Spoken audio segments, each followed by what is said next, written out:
Telangana government ముఖ్యంగా మహిళలకి good news చెప్పింది. మైనారిటీకి సంబంధించిన మహిళలకి 2 పథకాలు మొదలు పెట్టడం అయితే జరిగింది. ఈరోజు అట్లూరి లక్ష్మణ్ గారు ఎస్సీ, ఎస్టీ, మైనారిటీకి సంబంధించిన శాఖ మంత్రివర్యులు అట్లూరి లక్ష్మణ్ గారు ఈ పథకాన్ని అయితే అమల్లోకి తీసుకొని రావడం అయితే జరిగింది. అసలు ఆ పథకాలు ఏంటి, వాటిని ఎలా అప్లై చేయాలి, వాటికి సంబంధించిన అర్హులు ఎవరు అనే విషయాల మీద పూర్తి స్థాయిలో తెలుసుకోవాలంటే ఈ వీడియో పూర్తిగా చూడండి.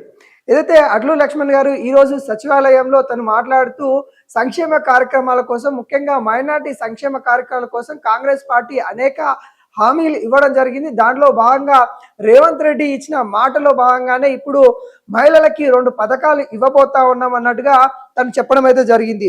దానిలో భాగంగా ఇందిరమ్మ మైనారిటీ మహిళా యోజన పథకము, ఇంకోటి రేవంత్ అన్నక సహారా, అంటే రేవంత్ రెడ్డి సహాయం అందించే విధంగా రేవంత్ రెడ్డి పేరు మీద మరో పథకం అయితే రాబోతా ఉన్న పరిస్థితి అయితే ఇక్కడ కనబడతా ఉంది. ముఖ్యంగా మైనారిటీ మహిళలను ఉద్దేశించి ఈ పథకాలు రాబోతా ఉన్నాయి. ఇప్పటికే మహిళలకి ఇటు ఫ్రీ బస్ కావచ్చు, లేకుంటే డాక్టర్ మహిళా లోన్లు కావచ్చు, వాళ్ళ వడ్డీ లేని రుణాలు కావచ్చు, అనేక పథకాలు తెలంగాణ గవర్నమెంట్ అందిస్తున్న నేపథ్యంలో ఇంకా మైనారిటీ కావచ్చు, మైనారిటీలో ఏదైతే అట్టడుగు ఉన్న భాగాల్లో ఎవరైతే కులస్తులు ఉన్నారో వాళ్ళకి మెరుగుపరిచే విధంగా రేవంత్ రెడ్డి మరో 2 పథకాలు అందిస్తున్న నేపథ్యం అయితే కనబడతా ఉంది. దానిలో భాగంగానే దానికి ఒక పోర్టల్ కూడా ఏర్పాటు చేయడం అయితే జరిగింది. దానిలో ఈ రోజు అంటే 19వ తారీఖు నుండి అప్లికేషన్ పెట్టుకోవచ్చు. నెక్స్ట్ మంత్ 6వ తారీఖు దాకా అప్లికేషన్ అయితే ప్రతి ఒక్కరు కూడా సమర్పించుకోవచ్చు. దానిలో కొన్ని కండిషన్స్ అయితే ఇవ్వడం అయితే జరిగింది. ఎవరైతే దళిత మైనారిటీ సంబంధించిన వాళ్ళు అర్హులైతారో, ఎవరైతే వితంతులు ఉంటారో, లేకుంటే వృద్ధులు ఉంటారో, ఎవరు కూడా సహాయం అందలేక ఇబ్బంది పడతా ఉన్న మైనారిటీ మహిళలు ఎవరైతే ఉంటారో వాళ్ళకి మొదటి ప్రాధాన్యత ఉంటుందనే విషయాలైతే ఇక్కడ చెప్తున్న పరిస్థితి కనబడతా ఉంది. రేవంత్ రెడ్డి ఏదైతే మైనారిటీలకి ఇబ్బంది కలగకుండా, లేకుంటే మైనారిటీ అభివృద్ధి కోసము కొన్ని పనులు చేస్తా అన్నారు. దాంట్లో భాగంగానే ఈరోజు ఈ పథకాలు వస్తా ఉన్నాయి అన్నట్టుగా అట్లూరి లక్ష్మణ్ గారు చెప్పడం అయితే జరిగింది. తెలంగాణలో ఉన్న మైనారిటీ మహిళల కోసము ఇప్పటికే కొన్ని కార్యక్రమాలు, ఫ్రీ బస్ కావచ్చు, అన్ని అందరికీ చేశారు. కానీ ముఖ్యంగా మైనారిటీ మహిళలకైతే ఈ పథకాలు అయితే ఉపయోగపడబోతా ఉన్నట్టు కూడా తెలుస్తా ఉంది. ఆ పథకాలు ఏ విధంగా అందుతాయంటే ఎవరైతే అప్లికేషన్ పెట్టుకుంటారో వారికి, ముఖ్యంగా డాక్రా మహిళ కావచ్చు, లేకుంటే వితంతు మహిళ కావచ్చు, ఎవరైతే ఇంకా మైనార్టీలో ఉన్న దళిత వర్గాలకు సంబంధించిన మహిళలకి ఈ పథకాల ద్వారా 50,000 రూపాయలు ఆర్థిక సహాయం అందబోతా ఉంది.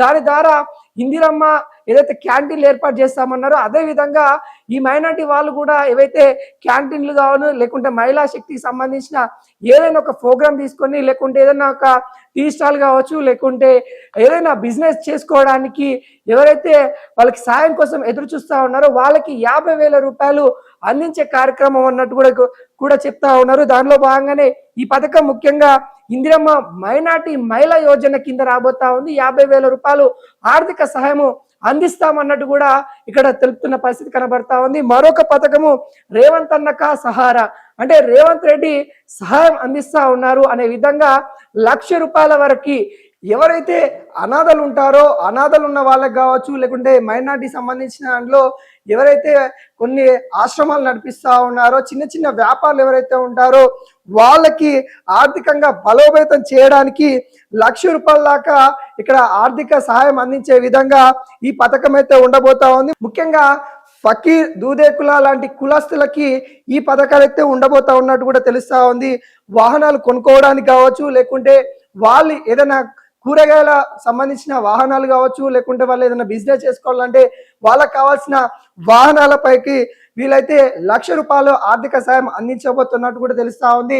దీనిలో భాగంగా ఒక పోర్టల్ కూడా ఏర్పాటు చేయడం అయితే జరిగింది. దానికి కింద మేమైతే ఇస్తాము, అది ఏ పోర్టల్ అనేది కూడా మీకు కింద కామెంట్ రూపంలో తెలియజేస్తాము. ఎవరైనా అర్హులు ఉంటే మాకు ఈ సహాయం కావాలని, ఈ 2 పథకాలు ఎవరికన్నా కావాలని అనిపిస్తే వాటిని క్లిక్ చేసి ఖచ్చితంగా మీరు అప్లై చేసుకోండి. గత కొద్ది రోజులుగా కాంగ్రెస్ సర్కార్ కూడా అనేక సంక్షేమ కార్యక్రమాలు చేస్తూ ఉంది. దానిలో భాగంగానే మరో 2 పథకాలు అయితే మీ ముందుకైతే వస్తూ ఉంది. ముఖ్యంగా మైనార్టీ మహిళలకి ఇది ఒక మంచి అవకాశం అని కూడా చెప్పుకోవచ్చు. అదేవిధంగా ఈరోజు ట్రాన్స్జెండర్స్ కావచ్చు, లేకుంటే వేరే దళిత వర్గాలకు కావచ్చు, అనేక విధంగా ఉపాధి అందిస్తూ ఉంది రేవంత్ రెడ్డి సర్కారు. మరో దిశగా మరో అడుగులు మహిళకి సాధికారత కోసం కావచ్చు, బలోపేతం చేయడానికి మరో అడుగని చెప్పుకోవచ్చు.